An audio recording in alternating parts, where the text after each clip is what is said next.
Hello hi नमस्ते मिता रोषेई को आपण मान को अनेक अनेक स्वागत। आज चलतु बनई नेबा फेमस छेनापोड़र रेसिपी से भी पुणी पैन रे। छेनापोड़ बनैबा पई मु एठी नै जाइछि किछि क्षीर छेना काटिबा पई नै जाइछि व्हाइट विनेगार ता सहित किछि पानी आ गोटे कॉटन कपड़ा छेना को छांकीबा पई। एठी प्रथमे करेई रे क्षीर ढाली नेबा तापरे 2 चम्मच विनेगार आउ किछि पानी मिसई से क्षीर रे ढाली नेबा। गैस को हाई फ्लेम रे रखी आमे लगातार एमिति खुसुणी मारिबा। किछि समय पर क्षीर गुडी को छेना कटी आसिलानी आपण देखि पारुथिबे। एबे आमे गैस रो फ्लेम को ऑफ करि नेबा आउ सेई छेना गुडी को सेई कॉटन कपड़ा रे छांकी नेबा। छेना गुडी को छांकी सारिला पर ठंडा पानी रे आमे 2 रु 3 थर भल्ला भाबरे धुई नेबा जेमिति से विनेगार गुडी को भल्ला भाबरे धुई हे जिवो। छेना गुडी को छांकी सारला पर साइड कर नेबा। आउ एठी छेना पुडरे पकेया पाई मु नेची 4 बड़ चम्मच चीनी 2 चम्मच सुजी आउ अल्प किछि फ्रेश गुजराती को मु कुटी नै जाइछि। एबे आमे से छेना गुडी को गोटे पात्र को बाहर कर नेबा। चकट सारिला पर ता ऊपर आमे एठी पके नेबा रखिथिबा सुजी स्वाद अनुसार चीनी से सब पकई आउ किछि समय छेना गुडी को चकटी नेबा। एठी छेना पोड़रे गोटे भल बास्ना आसीबा पई आमे एठी रखिथिबा गुजराती पाउडर को पकई आउ किछि समय गोळे नेबा। एबे चलंतु छेना पोड़ बनेया पई गोटे पैन नै जिबा। से पैन ऊपर साइज करी आमे एमिति कदली पत्र को रखि नेबा।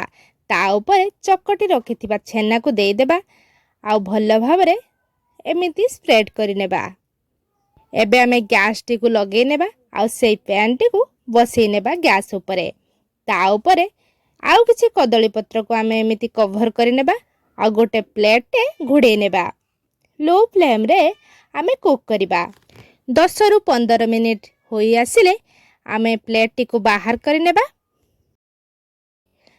आपण देखि पारुथिबे छेना पोड़टी तळपटु बहुत सुंदर भाबे कलर होई आसिलानी। एबे आमे से छेना पोड़टी को उल्टे नेबा। सेई कलर दुई पटरे आसीबा दरकार। सेई पैन रे आउ किछि कदली पत्र रखि नेबा आउ सेई छेना पोड़टी ता ऊपर उल्टे की रखि नेबा। एबे आमे गैस रे सेई पैन टी को बसई नेबा आउ कवर करी 5 रु 7 मिनिट कुक हेबा को छाडी देबा। एबे देखंतु 5-7 मिनिट होई आसिलानी। एबे आमे गैस रो फ्लेम को ऑफ करि नेबा आउ छेना पोड़टी किछि समय ठंडा हेबा को छाडी देबा। 10 रु 15 मिनिट ठंडा हेबा पई आमे छाडी थिलु।